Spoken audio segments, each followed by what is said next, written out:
La fiscala general de Justicia de la Ciudad de México, Ernestina Godoy, presentó una iniciativa para sancionar a quien filtre imágenes, documentos o cualquier información sobre una carpeta de investigación en trámite.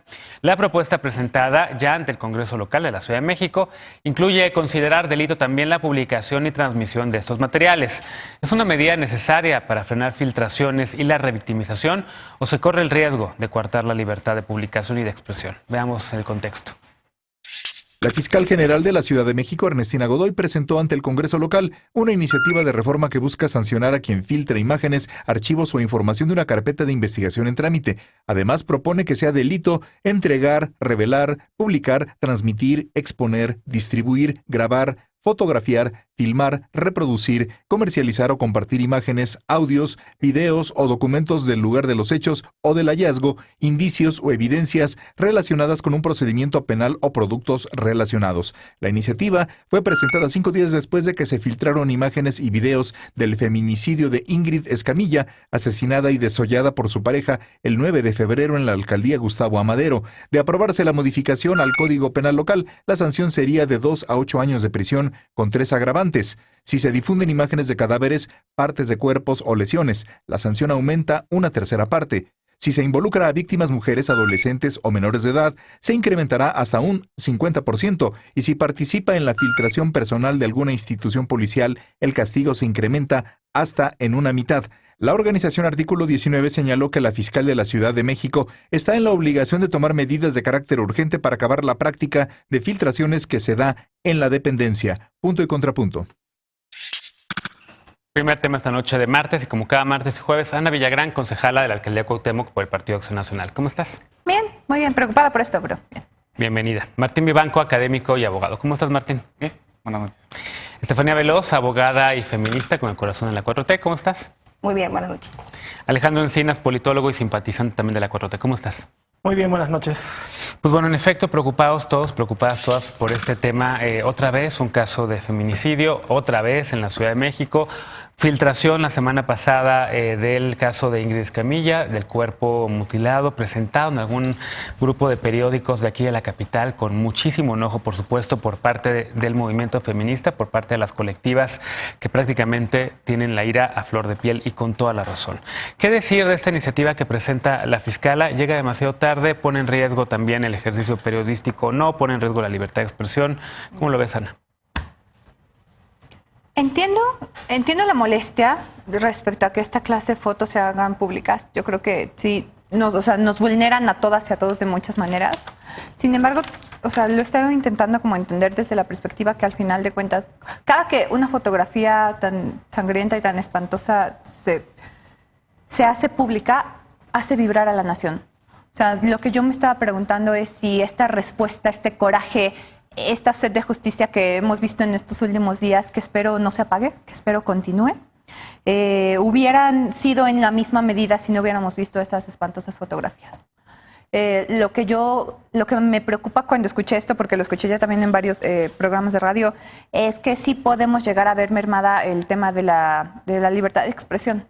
Yo creo que sí se tiene que reglamentar en términos de ética, pero, a ver, lo que yo entendí es que la ley Ingrid iba para intentar sancionar a servidores públicos. En términos de no entorpecer una investigación, lo veo bien. Sin embargo, pedir de 2 a 8 años de cárcel se me hace exagerado.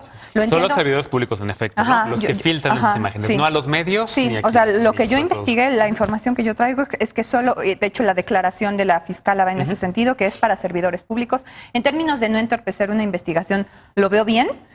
Pero sí, yo diría que yo pediría más una falta administrativa así de carácter grave, pero cárcel se me hace exagerado. Lo entiendo en consecución de acciones que estamos pidiendo. Sin embargo, por ejemplo, el día de hoy en el Congreso de la Ciudad de México, el Grupo Parlamentario de Acción Nacional solicitó la comparecencia tanto de la fiscal como del secretario de Seguridad Pública, que están en teoría comprometidos con este tema, y el Grupo Parlamentario de Morena negó esta posibilidad de que estas autoridades de la capital fueran a comparecer. Entonces la fiscal está perdiendo una oportunidad como para explicarnos realmente en qué va esto de la ley Ingrid. Yo lo entiendo, sin embargo no comparto mucho que se castigue Veloz. de esta manera. No, a ver, yo creo que tiene que haber algún tipo de sanción. Desafortunadamente, y lo digo de verdad, no hay ningún tipo de sanción para los medios de comunicación que difunden estas imágenes. Yo difiero con lo que ¿A ti dice te Ana. gustaría que hubiera para también los A mí demás? me gustaría, sí. A ver, entiendo que es un tema de ética y que tendría que ver con el tema de ética del mismo medio, pero hay unos que definitivamente no tienen. Yo no coincido con lo que dice Ana. Creo que ese caso hubiera sido condenado sin foto. Y creo que lo de la foto lo único que hizo fue reafirmar lo que los medios hacen, que es revictimizar a los familiares de las víctimas y de las víctimas. También creo que es morbo nada más. Y también es una dinámica que nos dejó todos los años de la guerra contra el narco, en la que, si recuerdan en proceso, todos los días había portadas.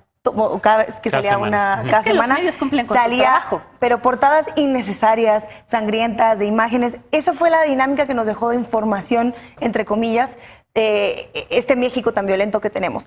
Efectivamente es solo para servidores públicos porque se pretende reformar el Código Penal para que se agregue al ilícito las imágenes que están en proceso, que son parte de investigaciones que están en proceso todavía.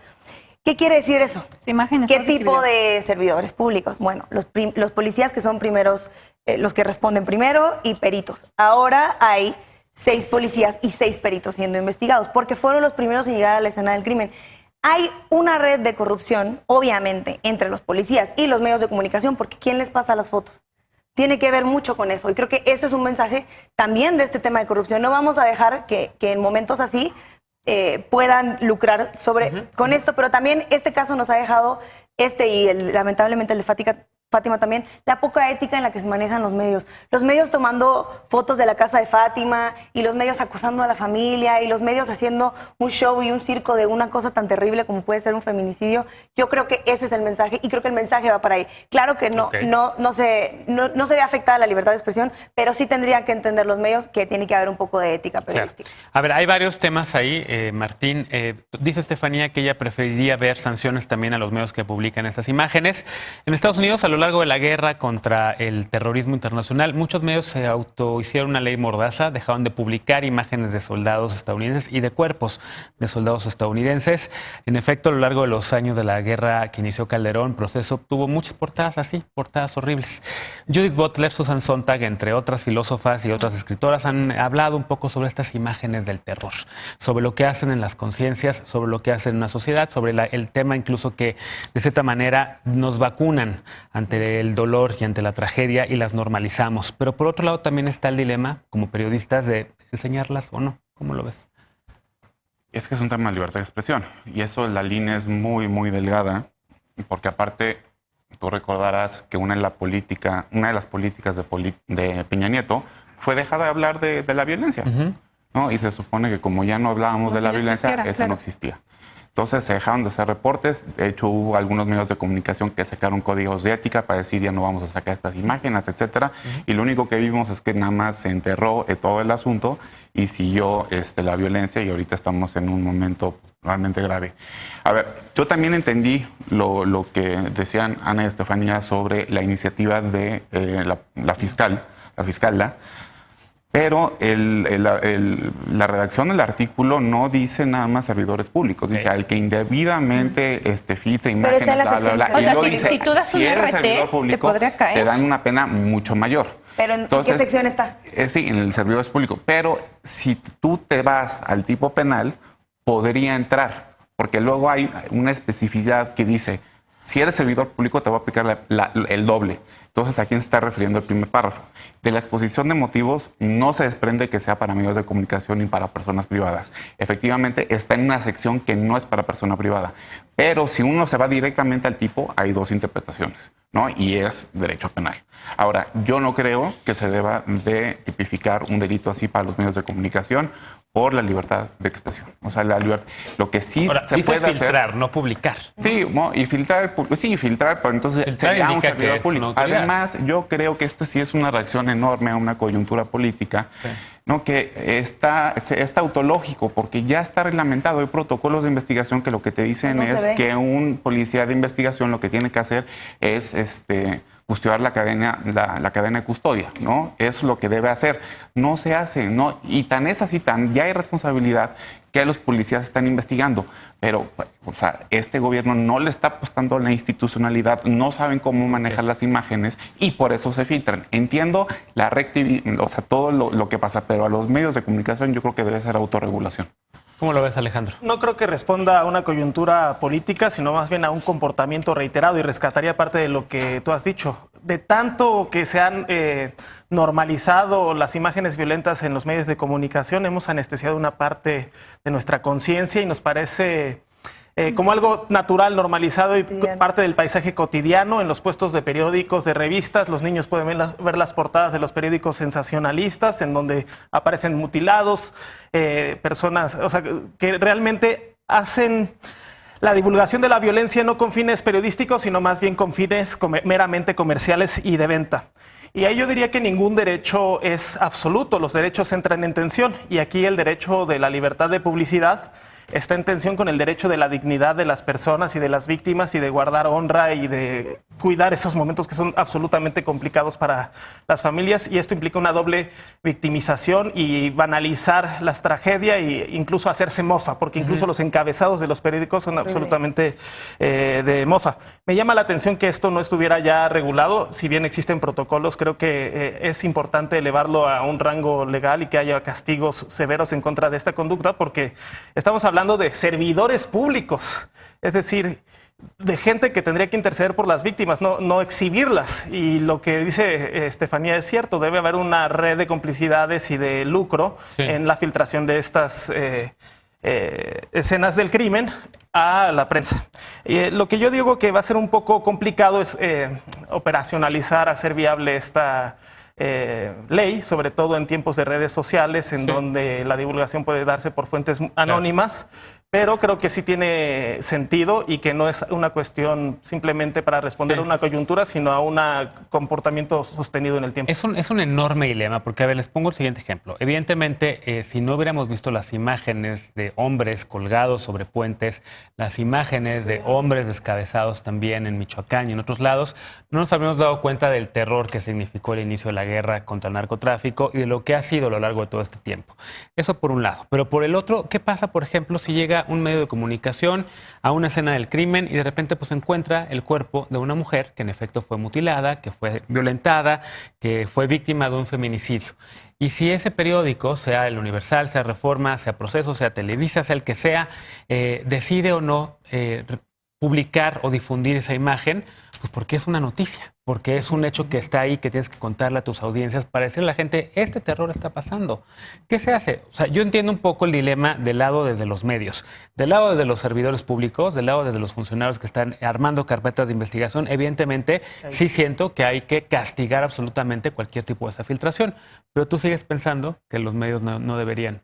Sí, justo es curioso porque esta reforma al Código Penal tiene una sección en la que dice que además si filtras una foto y es de una mujer, aumenta 50% más la pena. Yo considero que en un momento en el que estamos viviendo ahora, esas medidas son muy importantes porque por un lado estamos tratando de hacer todo para cambiar o mitigar el tema de la violencia de género, pero híjole, como que nos duele entonces los medios de comunicación y entonces de ahí tampoco es que queramos hacer todo lo posible para erradicar la violencia de género. Yo creo que en el momento específico en el que estamos viviendo en México, ese tipo de medidas son muy necesarias. Y además la violencia de género está ahí, los feminicidios están ahí, no es necesaria una foto. Pongo el ejemplo, Calcetitas Rojas, este caso que se filtró a la prensa y que terminó en un capítulo de La Rosa de Guadalupe. Un caso que se está investigando de una niña de 5 años que encontraron muerta en el Estado de México. Y las fotos se filtraron por todos lados y el morbo era que traía calcetitas rojas. Y entonces ya se volvió todo sobre las calcetitas rojas y le pusieron el caso Calcetitas Rojas. Porque a los medios se les ocurrió lucrar con un feminicidio infantil. Hay también una diferencia gigantesca, ¿no? O sea, todos estos medios sensacionalistas, Alarma y todo eso. Son varios debates. A ver, uno es, o sea, la violencia en general, como tú dices. Otro es el feminicidio, que es realmente cómo abordas un delito con perspectiva de género. Derecho penal por la coyuntura igual y sí puede ser una respuesta, pero a la larga eso no va a jalar porque aparte tiene 93% de impunidad. Entonces la impunidad se traslada también ahí. Yo creo que es, ok, si esto sirve para socializar que a lo mejor ahorita en la coyuntura para socializar que esto es muy grave, ok, perfecto, pero ahí se va a quedar, ¿no? Y puedes meter a la cárcel a la gente que no tenga ni idea de lo que está haciendo. Déjenme hacer una pausa. Vamos a regresar para retomar un tema que está muy conectado con esto y que no tiene que ver con divulgación, sino con filtración más bien, sino con divulgación oficial de llamadas tarjetas informativas que incluyen información personal de familiares de personas que fueron víctimas y que está en el debate si son revictimizantes o no, como lo que hizo el gobierno de la Ciudad de México, porque la jefa de aquí, la jefa de gobierno de la Ciudad de México, Claudia Sheinbaum, reconoció que en el caso de Fátima hubo una cadena de negligencias. ¿En qué consistieron? ¿Qué medidas se deben tomar para evitar que esto siga ocurriendo? Y si debe o no el gobierno de la Ciudad de México emitir estas tarjetas informativas donde da información personal de estas personas. Volvemos a Punto y Contrapunto, no te vayas.